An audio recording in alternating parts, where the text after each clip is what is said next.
सभ्यजन एक सोडून माझ्या तोंडाला 3 आणखी तोंड जोडली आहेत. रावणाला 10 तोंड होती, मला निदान 4 तरी येतात. तरी सुद्धा आपल्याला माझं बोलणं ऐकू जाईल अशी काही मला फारसा उत्साह वाटत नाही, कारण मला शक्तीच नाही बोलण्याची. पण आपण जे काही येईल ऐकू ते मानून घ्याल तर एक 15-1 मिनिटं तरी मी आपल्याशी बोलू शकेल.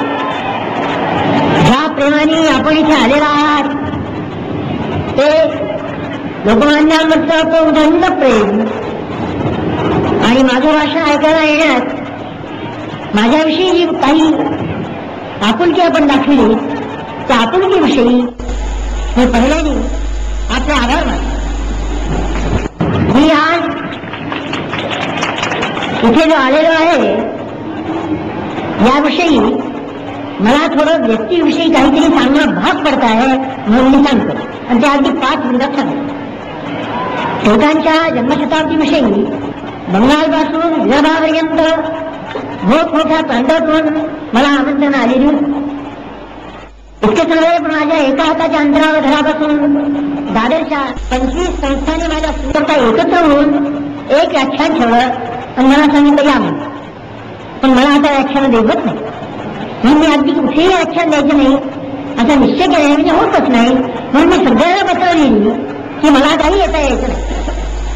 आणि आता ते जेव्हा वाटतील की पुण्याला आलो तेव्हा माझ्या पुण्यावरच्या प्रीतीचं कौतुक करण्यापेक्षा मी त्यांच्याकडे गेलो नाही या पक्षपाताकरता मात्र ते माझ्या राग पाठील्यावरती जाणार नाही. पण त्याचं कारणच कसं झालं, मी पहिल्यांदा पुण्याच्या मंडळी सुद्धा परतून गेलेलो होतो. पण मग समितीच्या वतीने तुमच्या नगराचेच नव्हे पण महाराष्ट्रातले सुद्धा किंवा भारतातले सुद्धा वयोवृद्ध आणि ज्ञानवृद्ध तात्याराव करंदीकर, केसरीचे विविध संपादक मान्यवर केशवराव झेडे, विगत महाभाऊ म्हणा किंवा मी सगळ्यांना विद्यमान महाभाऊच मानतो, कारण माझ्या दृष्टीने तेच महाभाऊ लग्न आहेत. सहज श्रीम जोशी, ज्याला तुम्ही SM म्हणता पण आता इंग्रजी अध्यक्ष वापरत जाऊ नका, श्रीम जोशी आणि काँग्रेस पक्षाचे, सोशलिस्ट पक्षाचे, शेड्यूल कास्ट पक्षाचे खालीलकर इत्यादी सरासरी 20-25 मंडळींच्या सह्या सुद्धा समितीचं पत्र घेऊन माझ्याकडे तुमचे पुढारी आले आणि आम्ही पुण्याच्या नागरिकांच्या वतीने आपल्याला बोलावतो, आपण आलंच पाहिजे असं जेव्हा त्यांनी म्हटलं तेव्हा नुसती ती कल्पनाच मला इतकी गोड वाटली की महाराष्ट्रातल्या सर्व पक्षांनी कोणत्या तरी एका काळाकरता का होईना एक व्हावं आणि राजकारणात नेहमी गुंडाळल्या आम्हा मंडळींनी एकत्र सह्या करून एक यवसा तुकडा का होईना त्याला एका अनुष्ठाला बोलवण्याचा या गोष्टीवर त्यांनी एकत्र व्हावं एकत्री, त्याचं मला अत्यंत कौतुक वाटलं. आणि त्यातही माझ्या मनाला जातच होतं की प्रसंग कोणता, तुझं 100 वर्षांनी एकदा आहे. 100 वर्ष काही 100 आहेत नाही, 100-100च एकदा आहेत. असा प्रसंग लोकमान्यांसारख्याची जन्मदिनी. तेव्हा आता काय होईल ते होईल, जावं म्हणून मी निघालो आणि आपल्याकडे आलो. काल मला रात्री सुद्धा रक्तस्राव झाला आणि अशा स्थितीत मी इथे आलेलो आहे. म्हणून जर क्वचित मला अर्धच व्याख्यान सोडून जावं लागलं तर आपण मला दोष देऊ नका, उलटी माझी कीव करा. इतकं सांगून मी आता मला इतर जे विषय सांगायचे त्यापैकी पहिला म्हणजे आज माझ्या आधी जे लोकनायक लोकमान्यांच्या जवळजवळ त्यांचं नाव पडलेलं आहे. क्वचित अगदीच लोकमान्याला लोकमान्य म्हटलं तर अनुकरण केल्याचा दोष येईल म्हणून लोकनायक हे नाव आलं असावं लोकांकडून. लोकनायक आहे ते आता बोलले, यांनी सगळे बोलतील अशी काही मागं मी पाहिलं तेव्हा मला आशा उरलेली नव्हती. पण ते इतके चांगले झाले, 8 ते 4 शब्द का होईना पण ते बोलले, त्याचा मला अत्यंत आनंद वाटतो. ते मी प्रदर्शित करतो, मी त्यांना हात घालणार होतो पण या व्यवस्थेने आता मला याच्या बाहेर निघणं हे आंदोलनाच्या बाहेर निघणं इतकं कठीण झालेलं आहे, म्हणून ते मला क्षमा करतील अशी आशा. आज लोकमान्यांची पुण्यतिथी आणि सुदैवाने मी स्थिती केली असताना बरोबर करून दाखवणारी एक चमत्कारी केवळाची स्थिती जी आली आहे ती पंचांगाप्रमाणे आज पुण्यतिथी पण आलेली आहे असं मला सांगतात. तेव्हा असा हा आजचा दिवस आणि पुण्याला प्रत्यक्ष त्यांनी ते कार्य केलं. त्या नगरात त्या राजधानीत आजची राजधानी नव्हे पण टिळक होते म्हणून ती राजधानी, आमदार आझादीची अन्नदाता म्हणून ती राजधानी.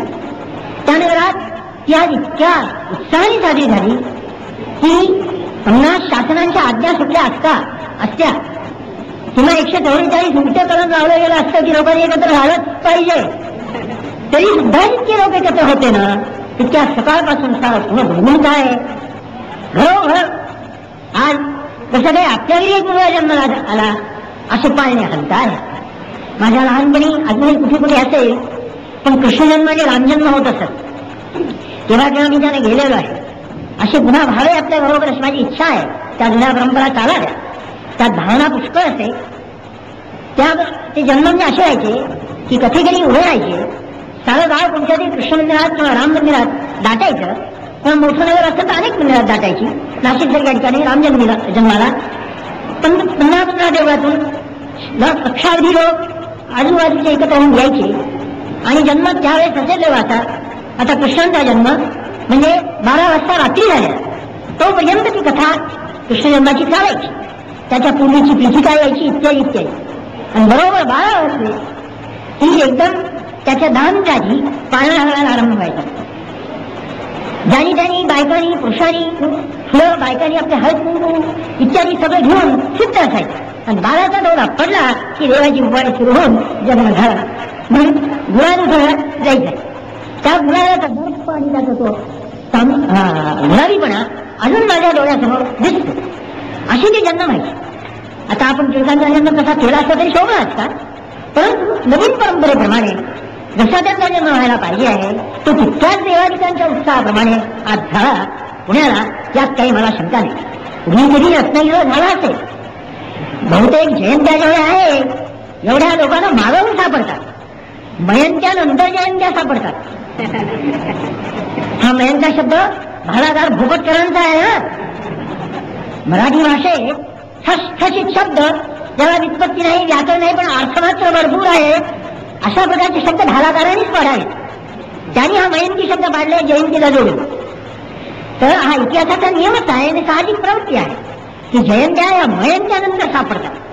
ज्या दिवशी ते मूल जन्मलं ते टिळकच घ्यायचं. रत्नागिरीला मी 100 वेळा पाहिलं आहे आणि तिथे टिळकांचं स्मारक व्हावं म्हणून खटपट करणारा तुम्ही पाहिला होता. कारण त्यावेळेस मला ब्रिटिश शासनाने तिथे नेऊन ठेवलेलं होतं. तर ते घर मी पाहिलेलं आहे. एक यक्षित मार्ग फरक घातलं ती गल्ली कसली की तिथे खेळे असती नागरे उघडे कोणी विचारलं त्यावेळेस नाही. तेव्हा ती जयंती त्यावेळेची टिपली त्याला काही महत्व नव्हतं. त्या दिवशी अनेक वेळ जन्मली असते पण त्यांची मयंती जी झाली जितकी महान करुणा करता तो पुरुष त्या जयंतीपासून मयंतीपर्यंत पोहोचला की मागून आपण उलटे शोधित गेलो गंगोत्रीसारखे की गंगा निघाली कुठे किंवा गोदावरी निघाली कुठे. कारण राजमहेंद्री काही तिच्यामध्ये मोठमोठ्या गल्लोचं चालू लागल्या इतकं नवयानं चालू लागल्या इतकं विस्तृत पात्र जेव्हा गोदावरीचं झालं तेव्हा लोकांनी जिज्ञासा झाली की त्र्यंबकेश्वराच्या डोंगरात जिरात एक एक बिंदू गळतो तरी कुठे आहे गोदावरीचा. म्हणून या जयंत्यानं हे महत्व येतं. परंतु त्या दिवशी जेव्हा त्या साजऱ्या करायच्या त्या लोकमान्यानं योग्य अशा प्रकारची जयंती आज पुण्याला साजरी झालेली मी प्रत्यक्ष पाहतो आहे. त्याचा मला फार आनंद वाटतो.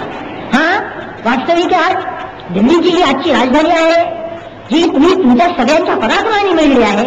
कोणाही एका वर्षाच्या पराक्रमाने मिळाली नाही. तुमच्या ते मी पुढे सांगणार नाही. लोकमान्यांपासून सुद्धा मी यशाचा थोडा इतका इथून घेणार आहे. कोणाही एका वर्षाच्या पराक्रमांची मिळाली नाही. तर भारताच्या पराक्रमाने हिंदुस्थानच्या पराक्रमाने शब्दाचा अर्थ ध्यानात घ्या. हिंदुस्थानच्या पराक्रमाने जे स्वातंत्र्य मिळालं आहे आणि म्हणून या दिल्ली राजधानी नांदते आहे त्या दिल्लीच्या राजधानीत आज पहिला जो उत्सव दिसतो आहे हा तिथेही झाला पाहिजे होता. आज त्यांच्यापाशी दारू आम्ही दिलेली आहे. आमच्या हातातून काय मिळालं नाही. ब्रिटिशांच्या राज्यात जसे आम्ही निशस्त्र होतो तसंच आज आम्ही निशस्त्र आहोत. आजही आहोत. परंतु आज तिथे काही तोफान काही बारूद आमच्यापाशी आहे असं ऐकतो. त्याचा प्रताप तर काही दिसला नाही अजून कुठे, पण ऐकतो. नागांच्या डोळ्यांचे बार दिसे मला बंदुकीचे ऐकू येत आहेत 1 वर्षभर, पण आमच्या तोफांचे बार अजून कुठे ऐकू आले नाही. पण निदान आज लोकमान्यांच्या दिवशी तरी 21 तोफा दिल्लीला सुटल्या असत्या तर काय त्यांचा घरचा खर्च होत होता?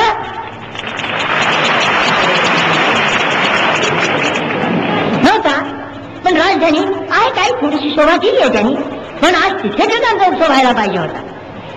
त्या आजच्या नवीन राजधानीपणाचा पाया त्याच्यावर कळस आम्ही बांधले असते, मी सगळ्यांनी मिळून बांधले असते. परंतु त्याचा पाया घालण्यात अत्यंत महत्वाचा ज्या कोणत्या शिलेचा न्यास झाला असेल तर ती बाळगंगाधर टिळक या शिलेचा न्यास झाला. त्याच्या पराक्रमाच्या शिलेचा न्यास झालेला आज त्याची तिथे व्हायला पाहिजे होती. परंतु दिल्लीचं दैवत असं आहे. निदान दिल्ली हे नाव मिळून त्याला पूर्वी इंद्रप्रस्थ म्हणत तेव्हा आमच्या मोठमोठे चक्रवर्ती राजे तिथे होऊन गेले. पण दिल्ली हे नाव व्हायलापासून त्या राजधानीचं दैवत काही असं झालेलं आहे. मोहम्मद घोड्यांनी राजधानी तिथे केल्यापासून तिचं असं दैवत झालेलं आहे की तिथे जसं तेज ते निघून गेल्यासारखं झालेलं आहे. तिथली राजधानी केवळ परक्या सम्राटानं परक्या बादशहानं बसलेला तख्त होऊन गेलं. आमचं सिंहासन जाऊन तख्त तिथे स्थापन झालं. त्याच्यावर सुलतान बसले, बादशहा बसले, मुसलमान बसले, अकबर बसले, औरंगजेब बसले. दिल्लीचं महत्व अजून काही इतकं उठावलं आलं नाही. तेव्हा ती राजधानी जाणून नुसती तख्ताची राजधानी आहे. पण पुणे इथेच उत्सव झाला, एकाची का चांगलं झालंय. पुणे ही राजधानी दिल्लीला जे परकीयाचं तख्त होईल ते फोडायला जाणारी जाणणारी राजधानी ही पुणे आहे. या शनिवार वयातून भाऊ गेले असती, विश्वासराव गेले असती, शिंदे होळकर इथूनच बाहेर जात होते. इथूनच गेलेले दिग्गज तिथपर्यंत पोहोचले आणि दिल्लीचं तख्त घराने तोडून टाकलं. हे असले पराक्रम करणाऱ्या राजधानी लोकमान्यांची पुण्यतिथी ही दिल्लीपेक्षा जास्त चांगल्या रीतीने साजरी व्हावी हेच एका अर्थी योग्य झालं. यातच मला एका अर्थी जास्त अभिमान वाटतो. ते त्यांचं कर्तव्य चुकतोय, तुम्ही तुमचं कर्तव्य दुप्पट रीतीने चांगलं केलं हेच मला भूषणास्पद आहे. याच्या पुढे मला आणखी एक गोष्ट आपल्याला सांगायची आहे जी आपल्या कानावर फारशी पडत नसेल ती.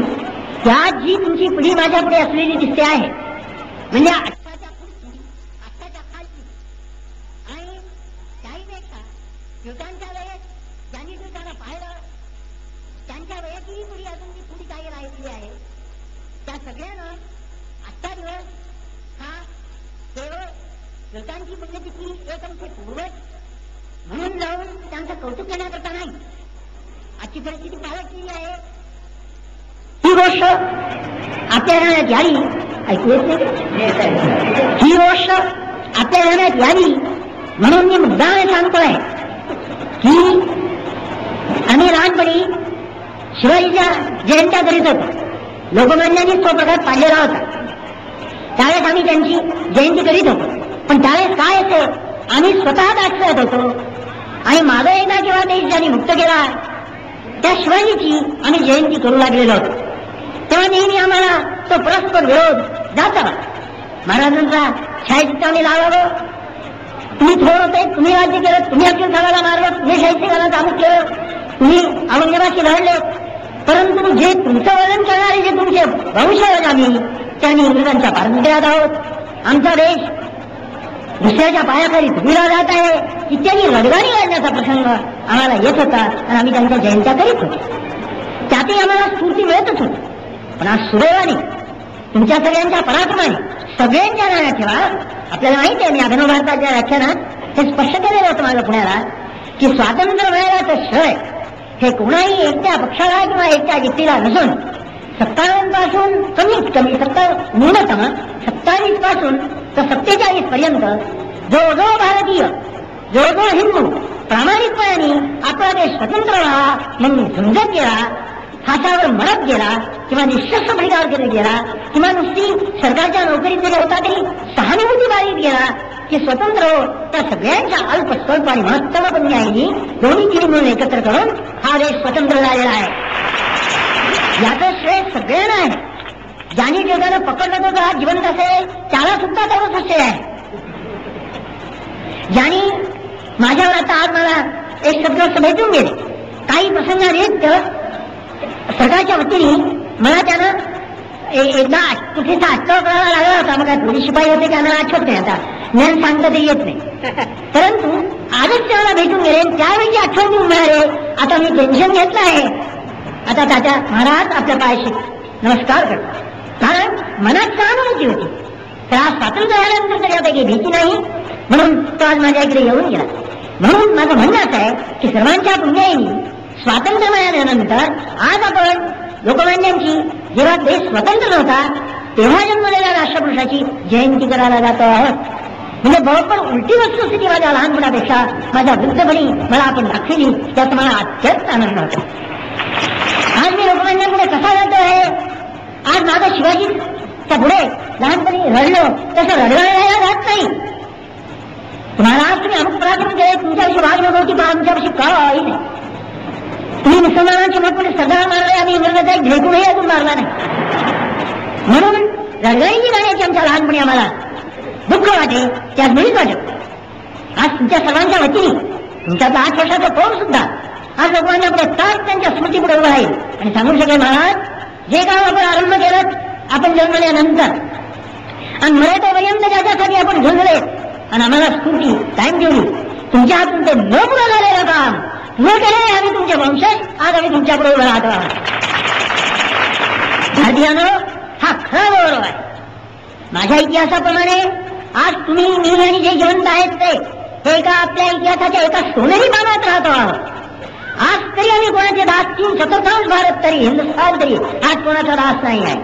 एवढं साम्राज्य, एवढं राज्य, एवढं स्वातंत्र्य हे निदान पुष्पमित्राच्या नंतर तरी हिंदुस्थानात आलेलं मला काही इतिहासात कुठे सापडत नाही. लहान सहान ठिकाणी आपली स्वतंत्र राज्य असत नसत, मराठ्यांचंही साम्राज्य झालं, तथापि स्थिर झालेलं, शत्रू निघून गेलेला आणि या सगळ्या जुन्या इतिहासातल्या राजधान्या म्हणजे मध्या शेल, चोर, पांड्य इत्यादींच्या इतिहासात आपण वाचतो. त्या पाटलीपुत्र, मगधाचा पाटलीपुत्र, तुमच्या महाराष्ट्राच्या लहान लहानच्या राजधान्या, प्रत्यक्ष दिल्ली या औरंगजेबाची राजधानी, ह्या सगळ्या एकत्र करून एकांशी ओतून एका हिंदुस्थानच्या नावाखाली एक सप्तच्या पलीकडे थोडं बघू नका, बघू तिकडेही बघू, आज बघू नका. परंतु जर तुम्ही एवढं जरी बघितलं तथापि हे आपल्या इतिहासाला हा अत्यंत घोषणात्मक गोष्ट आहे. कोणताही देश एका दिवसात स्वतंत्र झाला नाही. काही दुःख मानू नका. जे जिल्हा आहे याची जर तुम्ही मोजा घ्याल, जसा मारवाडी असतो म्हणजे व्यापारी असतो आणि दिवाळीच्या दिवशी आपला आढावा येतो, तर तो जर नुसता खर्चाच्याच बाजूला पाहायला गेला की माझ्यापेक्षा नाही का, तर माझ्या दराची हत्ती नाही, माझ्या दराची उंट नाही, माझ्या दराची घोडा नाही, तर त्याला दिवाळी काढून पळून जावंच वाटतं. पण तो शहाणा असतो, माझ्यापेक्षा आहे काय तेही पाहायला जातो. लोटा आहे, थोडी सावकारी आहे, थोडा अमुक आहे, तमुक आहे, अगदी दिवाळी नाही.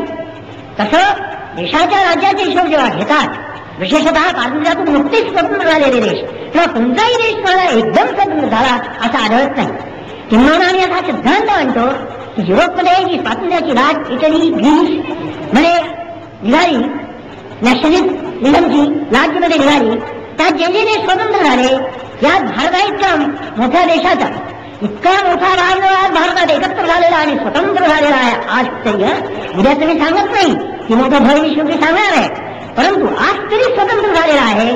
जे मेले, जे लढले, मग ते निशस्त्रधारी असो, सशस्त्र चालनाने असो, जे फासावर लटकले, जंगलांमध्ये मेले, त्या सगळ्यांच्या पुण्यानी एवढा मोठा देशाचा एवढा मोठा अखंड प्रायभाग हा युरोपमध्ये एकदम केव्हाही स्वतंत्र झालेला नाही. ही गोष्ट तुमच्याच इतिहासात घडलेली आहे. तुम्ही त्या काळातून तुम्हाला अभिमान वाटत नाही. माझी इच्छा अशी आहे याचा जितका अभिमान तुम्ही धराल आजच्या दिवसाचा तितका तुमचा उद्याचा दिवस अधिक चांगला आहे. पण आजच्या नेहमी त्रास नेहमी असतो. राजवाड्यात पलंग ठेवा आणि राजा जरी त्याच्यावर भेजला तरी ढेकून, पिसवा आणि दास एका दुसरा कुठे जाऊन त्याची झोपी होतो. तसे तुमच्यात काही ढेकून, पिसवा अजून तुम्हाला त्रास देत असतील.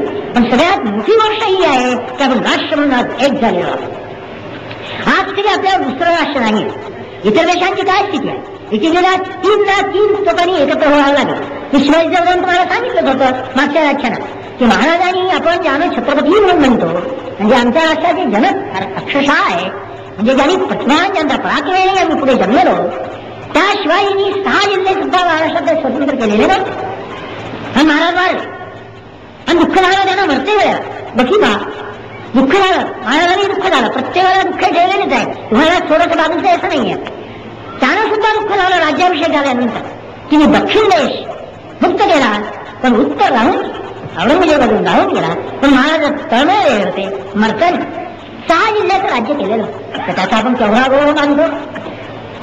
आपल्याला शिवाजी म्हटलं म्हणजे केवढा अवसांचा अर्थ. पुढे बाजीराव आले, केवळ उपशिवाजी, त्यांनी त्या 6 जिल्ह्याचे 6 खंड करून टाकले. त्याच्यामुळे त्याच्यापेक्षा पराक्रमी निघाला आणि त्याचा 6 प्रांतांचा समन्वय भरत खंड करून अक्केला जाऊन आपला अक्षरशः ध्वज याच पुण्यातले लोक जाऊन अक्केला ध्वज उडलेले आहे. तर हळूहळू तुमचं राहायला येईल, तुम्हाला मिळता येईल. जर जे आज मिळालं आहे हे तुम्ही एवढं किती मोठं मिळालं आहे त्याचा त्या मारवाड्यासारखा बरोबर जमेचा देखील हिशोब घाल नुसता खर्चाचा घेणार नाही, गेलं किती नुसतं पाहत बसणार नाही, नुसतं रडत बसणार नाही. साधारण जे त्रास देणारे प्रश्न प्रत्येक स्वतंत्र अशा असतातच, त्या प्रश्नाचं तर तुम्ही आपलं अवसान खचू दिलं नाही. कसं स्वातंत्र्य कुणी कुणी म्हणतात त्यापेक्षा इंग्रजांचं राज्य बरं होतं, अशा रस्त्यावर खटले करून त्याला फाशी दिली पाहिजे. इंग्रजांचं राज्य बरं नव्हतं, मला माहिती आहे याचं नेहरू राज्य आहे, नेहरू राज्य आहे हे मला माहिती आहे. पण आजचं नेहरू असेल तरी त्यालाच म्हणा पराक्रमी राज्य करायचं तुमच्या हातात आहे. उद्या तुम्ही मत नीट टाका, कोण तुम्हाला पराक्रमी राहिजे असेल तर निवडून येईल. म्हणून आहे ना दोष यापेक्षा जे आहे ते तुमच्या चुकीमुळे तिथे आहे, हे तुम्ही पहिल्या निर्णयाला ठेवलं पाहिजे. आणि ती चुकी तुम्हाला नसली आजचं मान्य, ज्या घडविणं हे तुमच्या हाती आहे. ही तुमची शक्ती तुमच्यावर आलेली आहे आणि शक्ती घेऊन आम्ही लोकमान्य पुढे आणतात आहोत. ते आपण जेव्हा गेले तेव्हा काउन्सिलमध्ये काही लोक निवडून जात होते, स्वतः लोकमान्य एकदा निवडून गेलो होतं, त्याच्यावर बहिष्कार घातला नव्हता. अश्विनीनं तर सोडून दिली नव्हती, त्यांचं तत्वच असते असेल पाकिटात. त्याच्यात एवढंच झालेलं होतं की लोकांनी निवड करावी काही लोकांची, तर म्हणजे महाराष्ट्रात पास म्हणा. मला आता बरोबर समजा आठवत नाही 1893च्या वर्षी म्हणजे कुठली बा तेव्हा तेवढी. आणि मग ते लोकांनी निवडलेल्या ग्रस्तातून सरकारने जर येऊ दिलं तर म्हणजे त्यांनी नियुक्त केलं तर तो जाऊन वरच्या काउन्सिलमध्ये 2 किंवा 3 माणसं तुमची बसत असत. आणि प्रश्न दुसरा एक मोठा अधिकार मिळाला होता, तो म्हणजे तुम्हाला प्रश्न विचारण्याची सरकारने शासनाने अनुज्ञा दिलेली होती. आमच्या आण्याला सगळं आठवत असतं, त्यांना हे सगळं आठवत. त्यांनी याचा फार बारकाईने विचार लहानपणापासून केलेला आहे. तेव्हा आपण तेवढा अधिकार सुद्धा लोकमान्यांनी त्याचा उपयोग करून घेतलेला होता आणि ते नामदार त्याच्यावर झालेले होते. त्या लोकमान्यांना आज आम्ही जाऊन सांगतो की आज आमच्या विधिमंडळामध्ये शब्द सुद्धा आम्ही नवीन पाडले, कायदा काउन्सिल मेलं गेलं कुठल्या कुठे विधिमंडळामध्ये शब्द सुद्धा आम्ही नवीन आमचे पाडलेले. त्या विधिमंडळामध्ये शेकडा लोक आमचेच निवडून येतात. अहो लोकमान्य आम्हीच ते निवडून देतो, तुम्ही सोडलेलं माझं काम आज आम्ही पुरं करून टाकलेलं आहे. हा पहा कोकणामध्ये सिद्धी जंजिऱ्याचा शिवाजी महाराजांपासून इथे त्रास देतो आहे. हा आफ्रिकेतला आलेला एक व्यवसाय आहे, लहानसं गळत लहानसं नवयान. हे कोकणात स्थिर होतं ते काय, राज्य संभाळून करतं ते काय, महाराजांसारख्याची टक्कर देतं ते काय, शिवाजी अप्पांनी त्याचा किती बराबर केला ते पुन्हा आपलं मूळ जाऊन राहतं ते काय. आणि आमच्या पिढीपर्यंत तुमच्या हातून सुटलेलं हे सिद्धांत संस्थानात कुठे आहे. श्रीवर्धनराज हिंदू राज्य आहे, आज तिथे मुसलमानांचं राज्य नाही आहे. हा निजाम पहा, हा बाजीरावच्या वेळेला उत्पन्न झाला. बाजीरावने त्याला पदोपदी घेऊन चालला. तेव्हापासून मराठी निजाम जिथे जिथे भेटला तिथे तिथे निजामाने मार खाल्ला. निजाम म्हणजे आमची सरदेशमुखी आणि चौथाई रक्तशिवी पोचणारा एक खेळ आमचा मुलीम, एक खेळाला आमचा हस्तक म्हणून होता. पण तो होता निजामाला काही आम्ही काढून देऊ शकलो नाही. खेड्याच्या वेळी सुद्धा नाना पंडित म्हणाले निजाम बुडवला असाच वेळ आलेला आहे, परंतु सगळ्यांची विचार करून ठेवावा असं ठरला. म्हणजे निजाम ठेवावा. पुढे निजामाचा रजू झाला आणि आता तुमच्या डोळ्या देखत त्यांनी तुमची काय हवेली निवडली होती ती तुमच्या ध्यानात असेलच. आज तो निजाम कुठे आहे, आज निजामी राज्य कुठे आहे. बाजीरावापासून आमच्या पूर्वजांचा आहे तो आज तुम्ही पार पाडलेला आहात. आता ते भाग्यनगर राज्य लवकरच होईल, आम्ही करूच होईल. हे जे आमच्या मनात होतं निजामाच्या तिथे ते होत आलेलं आहे. त्यांनी सगळी नावं बदलली होती. धाराशिव, तुळजापूर सगळी आमची तिथलं क्षेत्र त्यांची नाव इस्लामाबाद, औरंगाबाद, फलानाबाद त्याचं सगळं त्यांनी बरबाद करून टाकलेलं होतं. आज ती सगळी नावं पुन्हा परत येत आहे. आजची निजाम म्हणजे भाग्यनगर राज्यातली आपली हिंदी आणि मराठी पत्र जाऊन पहा, त्याच्यामध्ये धाराशिव पुन्हा आलेला आहे, तुळजापूर पुन्हा प्रस्थापित केलं आहे. हा तुमच्या पुण्याला औरंगजेबाने दुसरं ठेवलेलं होतं. काय कोणती माहिती झाली की आज नेमिनाबाद काहीच नाव होतं, नाशिक नाव गुलशनाबाद होतं, सिंहगडचं नाव दक्षिण विलक्ष म्हणून सिंहगडचं नाव होतं. ही सगळी काही घेऊन मिळावं. काही गारज झाली तर बाकी तुम्ही गारज करून टाकली पाहिजे. आलेल्या दिवसाचा मिळेल तितका लाभ घेत चालला पाहिजे. म्हणून आजही लोकमान्य जाऊन विचारतो की हो, जो निजाम तुमच्या वेळेत सगळत होता तो निजामाने उठवून गेलेला आहे. हे सगळं राज्य, ही तापी, नर्मदा, तीर्थस्थळ, ही बाब सगळी पवित्र म्हणून टाकलेली आहे. अजून ती चांगली पवित्र झाली असं तर फार दिवसाचं साचलं काही नाही. हे एक कारण आमच्या मनातच साचले मला तीर्थांत सोडा म्हणून तितकी अजून आग लागली नाही आणि तिथं अजून काय थोडा मिळाला नाही. काही चुका होत गेल्या पण मानवाला लागलेला आहे. आपण कोर्टामध्ये साक्ष देता आणि लोकमान्यानं त्यांची पद्धत मला माहिती असेल की कायद्याची निर्बंधाची जी अत्यंत कधीकधी कक्षा असेल तिथपर्यंत लढाई द्यायची. त्यांचा निर्बंधांचा आत आला आपण थोडा आत यायचं, बाहेर ढकल त्याला बाहेर ढकलून द्यायचं. या पद्धतीप्रमाणे वाढवला त्यांच्या परिस्थिती तीच पद्धत त्यांना योग्य होती. त्यांच्या पुढे जाणारे लोक होते आणि त्यांचाच त्यांना आशीर्वाद असे म्हणजे ते पुढे जाऊ शकत. परंतु ही त्यांची पद्धत असल्या कारणाने इंग्लंडमध्ये जेव्हा ते त्या रस्त्यावर व्हॅलेंटाईन सरोवर करायला गेले होते तेव्हा कोर्टात त्यांना शपथ द्यावी लागली. त्यात त्यांनी ही शपथ घेतली होती की केवळ राजकृषी म्हणजे नोकरशाही त्याला जे म्हणत म्हणजे सेवकशाही, त्या सेवकशाही ही विषयांची आहे त्या इंग्रजांच्या कायद्या विरुद्ध आहे. पण माझं बादशाहाशी काही वैर नाही. मी बादशहाचा इंग्रजी बादशहाचा एकनिष्ठ प्रजाजन आहे अशी शपथ त्यावेळी घ्यावी लागेल आणि तशी त्यांनी व्यवहारापुरती घेतली. व्यवहारी राजकारण होतं. जी मनापासून घेतली नाही ती शपथच नाही म्हणजे ते शब्द होते, त्याची काही गोष्टी चिंता नव्हती म्हणून त्यांनी घेतली होती. आज आम्ही त्यांना सांगतो की तो तुमचा ब्रिटिशांचा राजा ज्याला केवळ व्यवहाराकरता, नीती करता, नीती करता, राजनीती करता आपल्याला मी त्याचा प्रजाजन आहे म्हणून म्हणावं लागेल. आज आम्ही उघडीने सांगतो की तो आमचा राजा नाही, आम्ही त्याचे प्रजाजन नाही. इतकंच नव्हे तर 57 साली बोलता त्यावेळेचा एक वृत्त मोगल बादशाह होता. त्यांनी एक पद केलेलं होतं. त्याला विचारलं कोणी की आता तुझा दम सगळा चालवला आहे तुमच्या बंडवाळ्यांचा, आता इंग्रजाला कसे शरण जा. तेव्हा त्यांनी उत्तर दिलेलं होतं गालियों में भू रहेगी जब तक गई मानगी तब तो लंडन तक चलेगी ते हिंदुस्थान. जोपर्यंत आमच्या वीरांच्या हृदयात धैर्य आणि पराक्रम आणि विश्वसनीयता ही आहे, आत्मविश्वास आहे, तोपर्यंत माझं शरणाची गोष्ट कशाला बोलतो तर तो लंडन तक चलेगी ते हिंदुस्थानची तलवार ही लंडन पर्यंत जाईल. लोकमान्यांनी हे दिवस पाहिले जाईल की इंग्रजांची तलवार लंडनमध्येच काढली आणि इंग्लिशांचं रक्त लंडनमध्येच इंग्रजांनी जाऊन पाहिलेला. त्याच्यानंतर ओढे जालियनवाला बागवाले आम्ही ठराव केले, त्याला हे केलं पाहिजे, नोकरीवर जायला पाहिजे, कमिशन देणार, सगळे त्या पद्धतीचे जेवढे सगळे प्रकार होऊन गेले. लोकमान्य तुमच्या माहितीच आहे, लोकमान्याने स्वतः त्याच्याकरता खटपट केली आहे. आज मी त्यांना बातमी देऊ शकतो लोकमान्यानं की महाराज तो आपला ओढे आपल्यानंतर आणि आपलं काय हाती घेऊन आमच्यातला एक शूरवीर उधमसिंग होता. रणजितानं 20 वर्ष त्यांनी दाद धरला त्या वृक्षावर. तो उदय सुखरूप तिथे गेला. त्याला पेन्शन 2 भाडेकरा पारितोषिक दिलं, निवृत्ती वेतन घेऊन, पण सुखाने नांदत होता. त्याच्या घरी जाऊन नाम कसा घरामध्ये दंश लावून शत्रूच्या घरात जाऊन लपून राहतो.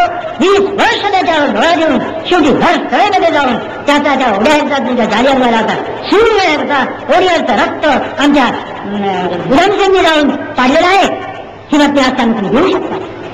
अशा अनेकही दिनी आज लोकमान्यांसमोर तुम्ही तासमान करून त्यांनी विनंती कधी करता आहात ही अत्यंत महत्वाची गोष्ट आहे.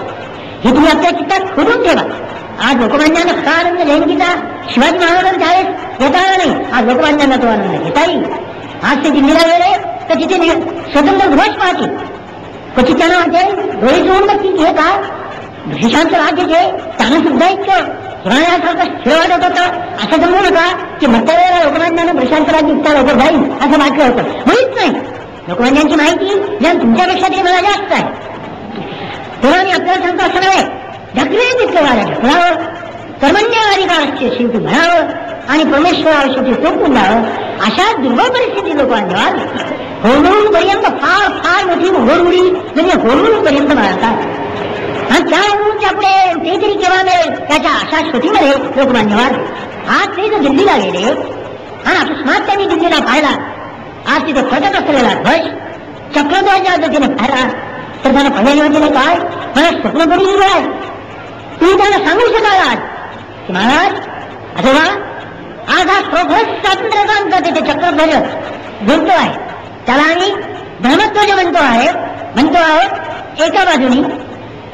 पण जर लगेच तो चाणाक्ष आणि कृष्णाचा श्रीकृष्णाचा शिष्य होता, म्हणजे कृष्णाचा शिष्य होता, कोण्या अलवट्याचा नव्हता. तेव्हा तो चटकन मनात तर्केनं द्वारा त्याची विचार सुद्धा डोळ्याच्या खुणा येईल की म्हणजे धर्मध्वज, अरे सगळे धर्मविजयी असतात हे शस्त्रविजयावरून असतात, या नुसत्या धर्मध्वजाने काय होणार. तर लगेच तुम्ही त्याची दुसरी बाजू सांगू शकाल की जर कोणी या धर्माचा उच्छेद करून आणला आणि शस्त्रशक्तीने आम्हाला जिंकू पाहिलं तरी त्याची दुसरी बाजू सुदर्शन चक्राची बाजू पहा. हा सुदर्शन चक्राचा ध्वज आहे. तुम्ही शिकलेल्या गीता रस्त्यातील श्रीकृष्णाचा हा ध्वज आहे आणि सुदर्शन चक्र त्याचं स्वरूप दाखवतो. मानिव तर धर्म आहे, न मानिव तर सुदर्शन आहे, अशा दृष्टीने आणि लोकमान्यांना सांगू शकू. अशा परिस्थितीत आज आपण लोकमान्यांची जयंती करतो. जाता जाता एक आठवण आली आहे की लोकमान्यानं लोकमान्य नाव पडलं केव्हा. त्याचं निष्ठर किंवा तुम्ही मला आता बातमी मिळालेली आहे की शासनाने मुंबई सरकारी शब्दाने आज शासनाकडून एक पत्र, शासन पण राहत नाही, सरकारकडून एक पत्र आलेलं आहे काही कामासाठी. त्या ठिकाणचा उल्लेख श्री बाळगंगाधर ट्रस्ट असा केलेला आहे. श्री हा उल्लेख लोकमान्यांच्या नावाने आज पत्रामध्ये मुंबई सरकार करत आहे. जर समतेच्या दृष्टीने श्री हा उल्लेख असेल तर काही म्हणणं नाही, पण मग तुम्ही इतर पत्रकातून गांधीला सुद्धा श्रीच म्हटलं पाहिजे. श्री मोहनचंद्र कर्मदास कर्मदास मोहनदास गांधी असं लिहिलं पाहिजे. समता असेल तर सगळ्यांना, पण जर त्यांना महात्मा मिळत असेल आमचं भांडण नाही, तर लोकमान्यांना लोकमान्य म्हणण्याची रास तुम्हाला काय वाटते हे विचारणं तुमचं कर्तव्य आहे. मला आठवतं लोकमान्य शब्द कसा पडला. मी त्यावेळेस फर्ग्युसन कॉलेजमध्ये शिकत होतो. त्यावेळेस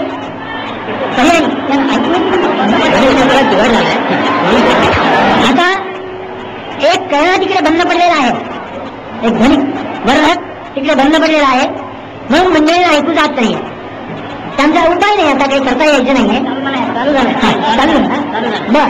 तर एवढी मी आख्यायिका आपल्याला सांगून टाकतो. लोकमान्यानं लोकमान्य कसं म्हणता, तुम्ही म्हटलं कसं म्हटलं गेलं.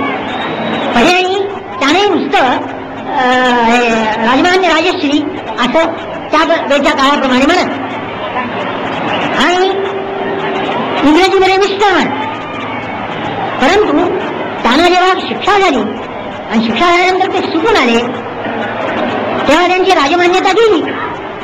तेव्हा काळकर्त्यांनी एक निबंध लिहिला होता, लोकमान्य की राजमान्य. आणि त्यांनी असं सिद्ध केलेलं होतं की राजमान्य हा शब्द अपमानास्पदच आहे, तो आपण एकमेकाला लावूच नाही.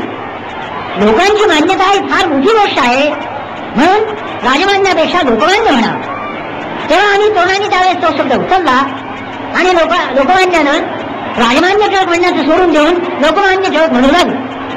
हळूहळू तो पुढे गेला आणि आज तो सर्व खंडभर झालेला आहे. आता पावसाची वेळ झालेली आहे.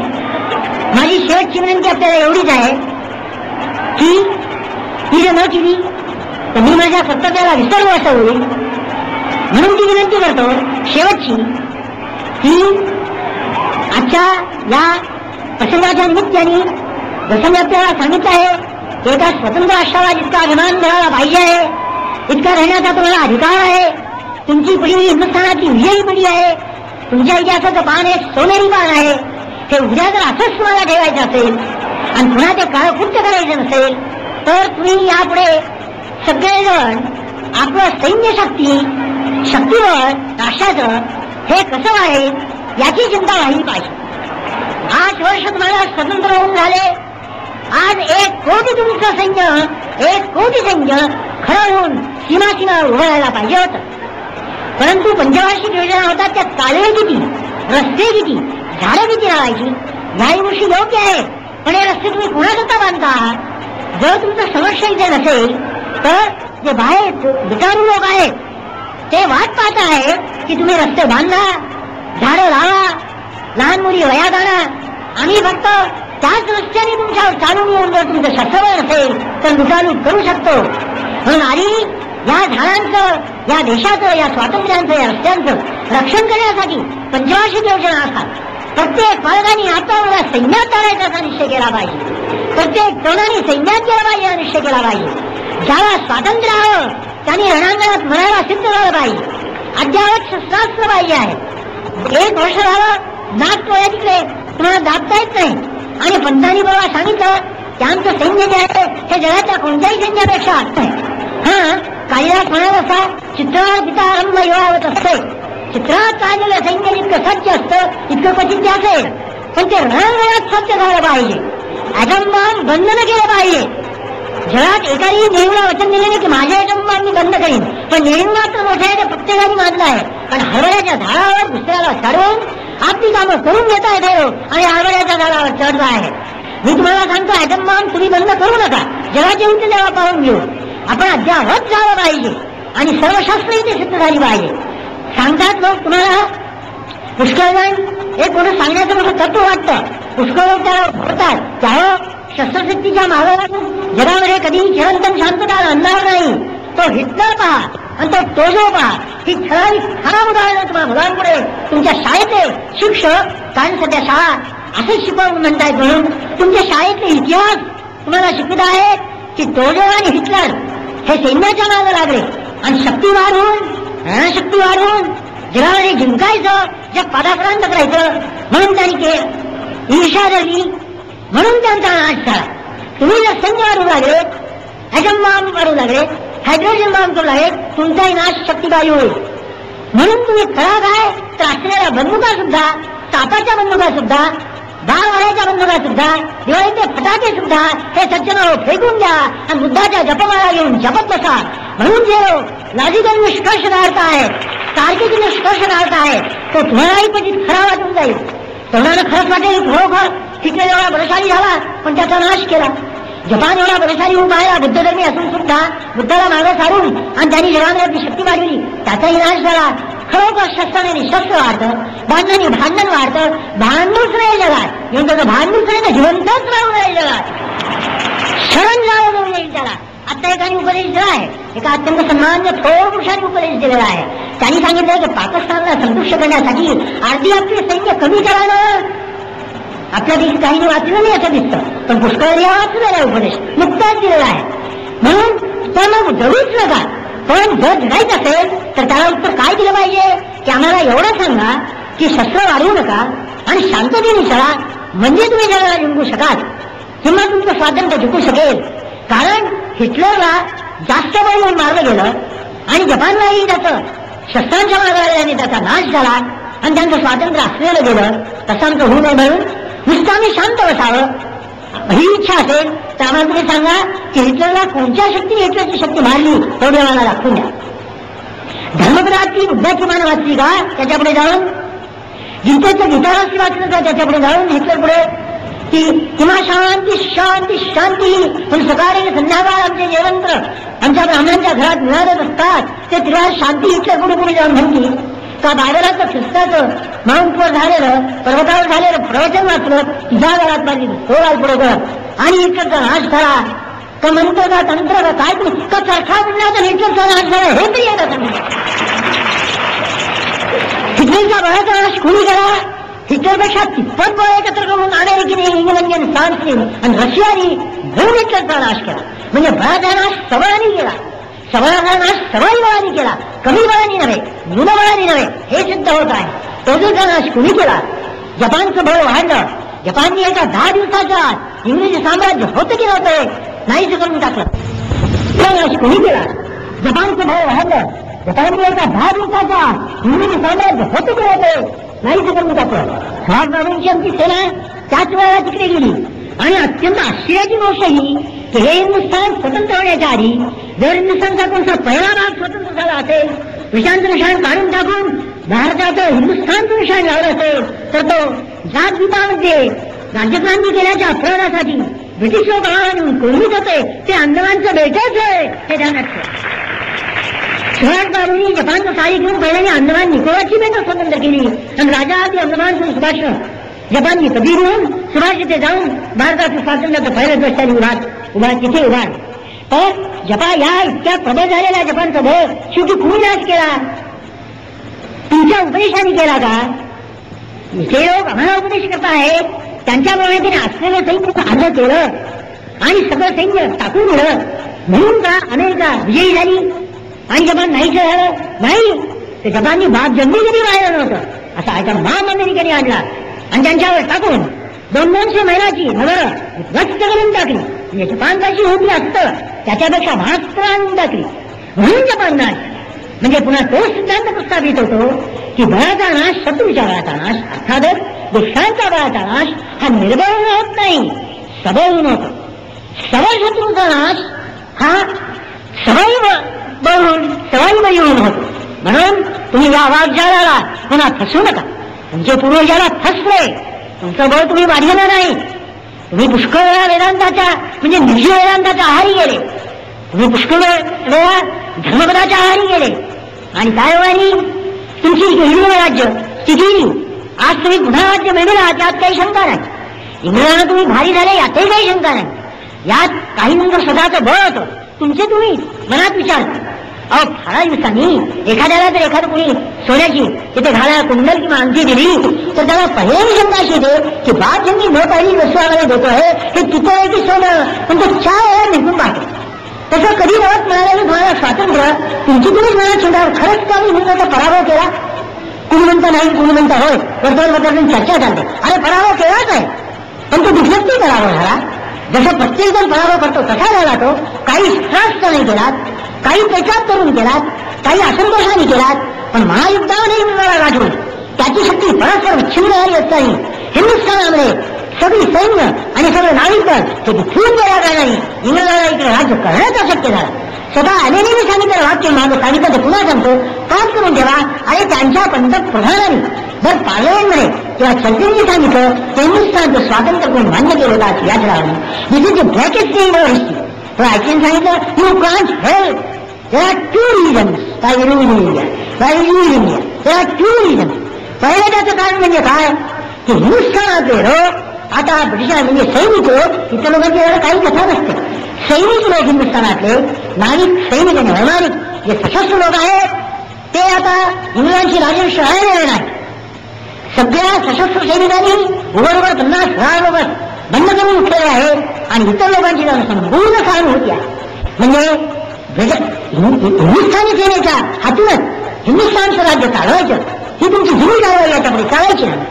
आणि ब्रिटिश सैन्य घेऊन हिंदुस्थानावर राज्य करायची ही दुसरी आपली जेव्हा होती ती आता आपल्याला शक्य नाही. कारण रशिया, जर्मनी, फ्रान्स हे सगळे काही मित्र म्हणून आपले शत्रू झालेले आहेत आणि काही पराजय झाला म्हणून आपले कट्टर वैरी झालेले आहे. आज ब्रिटनचं रक्षण करण्यासाठी प्रत्येक ब्रिटनचा सोल्जर सैनिक ब्रिटनमध्ये लागतो पण आता हिंदुस्थानात घालायला ब्रिटिश सैन्य बोललेले नाही. तुमचे सैन्य तिथे धाडता येत नाही. हिंदुस्थानात तुमचं राज्य चालवा तिकडचे सैनिक सिद्ध नाही म्हणून आता मला हिंदुस्थान सोडावं लागत नाही. हे खरं कारण प्रत्यक्ष पार्लमेंटमध्ये act of Indian independence pass झाला आहे ते वादविवाद असतात एमर्जन्सी सांगितलेलं होतं. म्हणून तुम्ही आपल्या पराक्रमात स्वराज्य मिळालेला आहात अशी वस्तू मनात ठेवून हे जर उद्याला जिंकायचं असेल तर आज त्याच्यापेक्षा जास्त सवय होऊन हिटलरचा पराभव कमी वेळात बरोबर त्यांनी झाला नाही अधिक वेळाने झाला. तसा तुमचे जे शत्रू तुमच्यावरती तुलना घालत आहेत त्यांच्यात एकही पक्ष असा नाही की तो त्याचं बळ कमी करतोय. ज्याला बळ नाही ते अमेरिकेचं बळ शोधत आहे, रशियाचं बळ घेऊन मागत आहे. कसं कसं करून पण त्यांना भविष्य होण्याची चालू त्यांच्या सह चालत असताना तुम्ही असे निष्काळजी होऊन जर बसाल तर ते आलेली संधी, हे आलेलं राज्य, महाराज्य, हे आलेलं स्वातंत्र्य आज ज्या छाती होळ करून जशी तुझ्यांच्या समोर आपण जाऊ शकतो हे दिवस आपल्याला आलेले आहेत हे आपले दिवस सुद्धा जातील. म्हणून या महामात न बसणारी आपलं शस्त्रबळ एकाच वर्षात पंचवार्षिक योजनेमध्ये झाडं किती लागू द्यात किंवा मरू द्यात हे चांगलं आहे. झाडं लावणं काही वावं नाही, ते बाया वाक्याने करावं बसल्या. पण तरुण लोकांना ज्यांच्यात तुमच्यात रक्त आहे हे आता तुम्ही सैन्यात शिवा, तुम्ही वाटेत व्हा, नाविक व्हा, वैमानिक व्हा. पण या देशामध्ये 1 कोटीचं खरं सैन्य उभं करीस्तोपर्यंत अशीच मतदानं तुम्ही करा, अशीच लोक निवडून द्या की जे अंगावर घेतील.